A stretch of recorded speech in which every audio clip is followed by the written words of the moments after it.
Paul Greyrat was, by his own cheerful admission, undeniably human garbage.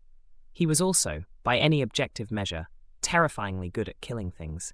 He had reached the advanced level in the Sword God style, the Water God style, and the North God style, all three in his mid-20s.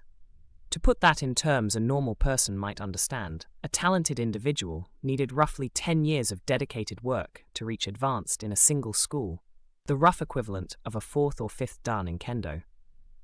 Paul had done this 3 times over and then quit all 3 before finishing, because that is precisely the kind of man Paul was. An Olympic gold medalist who also happened to be a convicted criminal. The analogy fits uncomfortably well. Rudeus, after 2 years of training under this man, had not broken out of the beginner level. He had run countless mental simulations of how he might win a fight against Paul, using every spell and dirty trick he could invent, and the answer was always the same. He had watched Paul dispatch 4 monsters, 3 assault dogs and a Terminator boar, with a single stroke, beheading all of them in one fluid motion. It was, he admitted, pretty damn amazing. Paul's fighting style had a charisma to it that earned trust, won Zenith's heart, stoked Lilia's considerably more physical interest, and apparently also made an impression on someone named Mrs. Eto. The most desirable man in the entire village. Still a terrible dad. Both things true simultaneously. One afternoon, mid-practice, Paul casually mentioned school, then immediately tried to take it back. Rudeus pressed him. Paul explained that there was an educational institution in Roa where children were taught reading, writing, arithmetic, history, and etiquette. Rudeus expressed mild interest. Paul's expression suggested this was the most naive thing he had ever heard. "Noble brats will form a clique," Paul said, "and they'll push you around. My father was a marquis, so I was already a target, and you'll be seen as even more of an upstart." He added, with the distant eyes of a man revisiting personal trauma, that noble daughters caked their faces in makeup, reeked of perfume, and were all loose and flabby under their corsets when you actually got them into bed. Your dad's been tricked many times on that front. Rudeus decided he probably didn't need formal education. Instead, Paul suggested labyrinths, monster-filled caverns transformed by accumulated magical energy, with a crystal at the deepest point that served as bait for both monsters and treasure hunters. The oldest known was the pit of the dragon god at the foot of Mount Dragoncry. 10,000 years old, 2,500 floors deep, reportedly equipped with a hole at the summit designed to suck in passing red dragons. Paul mentioned this as if it were a perfectly normal feature of the local geography. He then told the story of the 3 swordsmen and the labyrinth, the legendary account of how the 3 sword styles were forged. Rudeus was moderately intrigued by the labyrinths themselves, and considerably less intrigued by the mortality rate of everyone in the story who wasn't a protagonist. He said he'd rather spend his life chasing skirts. Paul nodded approvingly. Behind Rudeus, Sylphie appeared, looking sulky. Perfect timing. Rudeus had been teaching Sylphie math and science, which kept running into the limits of his own education. He dropped out of high school in his previous life, and the gap showed. Sylphie had already mastered reading, writing, and 2-digit multiplication, and was working through division. She was clearly going to overtake him. His magic, meanwhile, had stalled. He was combining spells more cleverly, extracting more efficiency through a scientific understanding of combustion, but it felt from the inside like hitting a wall. He'd started thinking, vaguely, about magic schools, and was doing so out loud when Sylphie noticed. She asked if he was going somewhere. He said, casually, that he might. Labyrinths, school, something. She threw her arms around him, trembling, and cried into his chest. "Don't go, Rudy." He held her. Her hair smelled extremely nice. He told her he wouldn't go anywhere. He meant it completely, right up until about 2 minutes later when his internal monologue took a turn involving the phrase, Hikaru Genji style, and the general concept of shaping a childhood friend into an ideal woman over time. Paul opened the door before anything came of this, which Rudeus later considered one of the more merciful parental interventions in either of his lives. The letter was from Roxy. She was in the royal capital of the Kingdom of Chiron, having made a name for herself exploring labyrinths and been hired to tutor a prince. She reported that the prince was rather like Rudeus, quick-witted, talented, and also prone to stealing her underwear and peeping on her while she changed. Some things never change, she observed, with the equanimity of someone who had accepted this as an occupational hazard of teaching talented young men. She had been appointed court magician. She had mastered king-tier water spells. She recommended the Roa University of Magic if Rudeus ever hit a dead end. He located Sharon on a map, small country in the southeast, separated from Fatoa by a dragon-infested mountain range, impassable by any reasonable route. Far away, in other words. He wrote a vague reply that avoided mentioning his current stagnation, then added a postscript, "Sorry about stealing your panties." At dinner, Rudeus asked his parents for a selfish request. Paul refused before he finished the sentence. Zenith smacked him.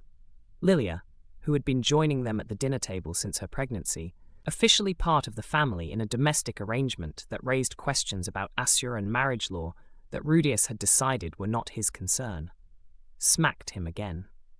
Paul settled himself back into his seat and listened. Rudeus explained. He'd hit a dead end in his magical studies, wanted to attend the Roa University of Magic, but Sylphie had broken down in tears at the mention of his leaving, and Sylphie's family couldn't cover tuition. He was asking Paul to pay for both of them. Paul looked at him with the same eyes he used for sword practice. "No," he said. 3 reasons. Your sword training isn't finished, money is a problem, and you're 7 years old and lacking in real-world experience." Rudeus didn't argue. He asked instead how old Paul thought he needed to be. 12, Paul said. "The age I left home." Rudeus asked for a job to earn Sylphie's tuition himself. Paul thought about this for a long moment, then said he'd look into it. Something in his expression suggested he already had a plan. He did. Sylphie was completely devoted to Rudeus in a way that would, left unchecked, calcify into permanent dependency. She admired him, trusted him, was clearly developing feelings for him. Rudeus, who had inherited certain traits from his father, specifically the womanizing ones, might eventually get distracted by someone else, and if that happened, Sylphie would never recover. Paul wrote a letter. A month later, a reply arrived. He brought it up before sword training. "Rudy, what would you do if I told you to stop seeing Sylphie for a while?" Rudeus said he'd object. Paul said never mind, and then, before Rudeus had time to register the change in his expression, leapt forward. Rudeus had rehearsed this. He used fire and wind magic simultaneously to create a blast and jumped backward. Paul was completely unscathed and still running. Shockwave to the side, Paul's sword cut through the air where his head had been. Sinkhole, Paul shifted his weight and freed himself without missing a beat. Watery bog, Paul leapt over it, leaving a small crater where he'd pushed off. In blind panic, Rudeus swung his sword. Paul deflected it with water god style. A short, sharp blow to the neck knocked Rudeus unconscious. That was 3 steps, far too many when fighting a magician. He woke up in a box, swaying, clattering, a carriage, tightly bound in rope. Across from him, a woman with dark brown skin, muscular, covered in scars, an eye patch, large furry ears, and a tiger-like tail. She introduced herself as Ghislaine. She said they'd be getting well acquainted starting tomorrow. Rudeus burned away the ropes with fire magic, sat down across from her, and asked if his father had explained what was happening. She handed him a letter and asked him to read it aloud. It began, "To my dear son Rudeus, if you're reading this letter, it means that I'm no longer in this world." Ghislaine leapt to her feet. The carriage had a high ceiling. Rudeus told her to sit down. There was more. She sat. "Sorry, just kidding. I always wanted to try that one out on somebody." The letter explained. Ghislaine was a sword king, the best teacher this side of the sword sanctum. Paul had never gotten the upper hand on her, he wrote, except in bed. Rudeus declined to comment. Rudeus's job was to tutor a young lady in Roa, reading, writing, math, basic magic. The girl was a spoiled, violent brat who'd been asked to leave her school and had driven off several previous tutors, but Paul had faith in him. Rudeus looked at Ghislaine. "You don't really look spoiled. I'm not the young lady in question." The letter then described Ghislaine, referred to throughout as that lump of muscle and a woman with a bicep brain, and explained that she would train Rudeus in swordsmanship in exchange for Rudeus teaching her reading, writing, and arithmetic. Paul suggested he try not to laugh at this. A vein throbbed visibly on Ghislaine's forehead. Ghislaine normally charged 2 gold Asuran coins per month for sword instruction, 4 times what Roxy had earned teaching Rudeus. This was, in other words, an extraordinary deal, and Paul knew it. The letter concluded, 5 years at the young lady's house, no coming home, no letters to Sylphie. She needed to learn to stand on her own. He'd been growing too reliant on her as well. 2 silver Asuran coins a month in compensation. After 5 years, a payment covering tuition for 2 people to the University of Magic. P.S. Feel free to make a move on the young lady as long as it's consensual, but that ball of muscle is already mine, so hands off. Ghislaine said flatly, send that letter on to Zenith for me. Rudeus said that sounded like a plan. He found himself travelling to the Citadel of Roa. He definitely was not bitter about this. Not at all. Paul stood over his unconscious son and reflected. Rudeus had cast a different spell every time. Not panic, but genuine tactical thinking. 3 steps to knock him down. In a labyrinth with distance and allies, it might have taken 4, and 4 was a loss. The boy was terrifying. Paul found this made him proud. He tied up his son, put him in the carriage, and sent it off.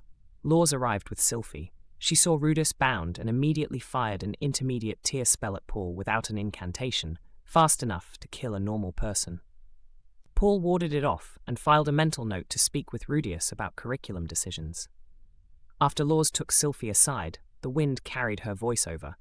I'll get strong enough to help Rudy. Zenith and Lilia emerged from the house for a theatrical farewell, weeping, declaring it a trial, Zenith announcing she'd love Lilia's child as much as her own, Lilia responding with equal drama. Paul watched.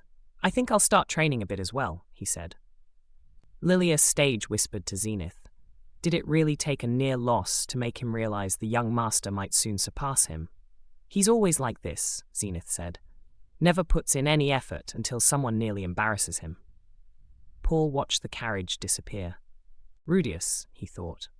Come back stronger. Strong enough to stand up to your tyrant of a dad. Zenith Greyrat had not had a conventional life. She was the second daughter of a count in the holy country of Millis, sheltered, well-behaved, excellent grades, the picture of a proper Millis noblewoman. Her life had been entirely on rails, good school, appropriate suitor from a good family, marriage to some well-mannered Marquess's first son, children, a name entered into the register of Millis nobility as a perfectly respectable marchioness. On her 15th birthday, she'd had a terrible fight with her parents, refused to do what she was told for the first time in her life, and run away. She was immediately spotted by a group of dishonest adventurers who claimed they needed a healer and paid her below the beginner-tier going rate, while insisting it was above it. She believed them, because she was, at that point, hopelessly naive. They were planning to use her as a human shield and work her until she fainted. Possibly worse. She had just started figuring this out when a young swordsman named Paul Greyrat beat them down and dragged her into his own party. She'd hated him on first contact.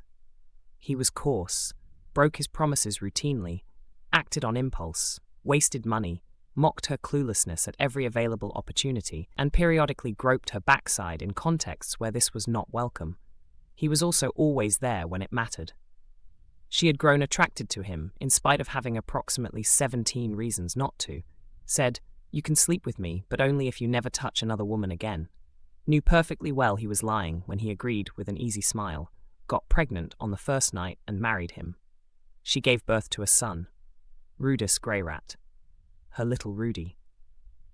She watched him now between the cribs of his baby sisters, Norn and Aisha, making silly faces to keep them from crying. When one fussed, he'd stick out his tongue or press his palms to his cheeks and mumble nonsense.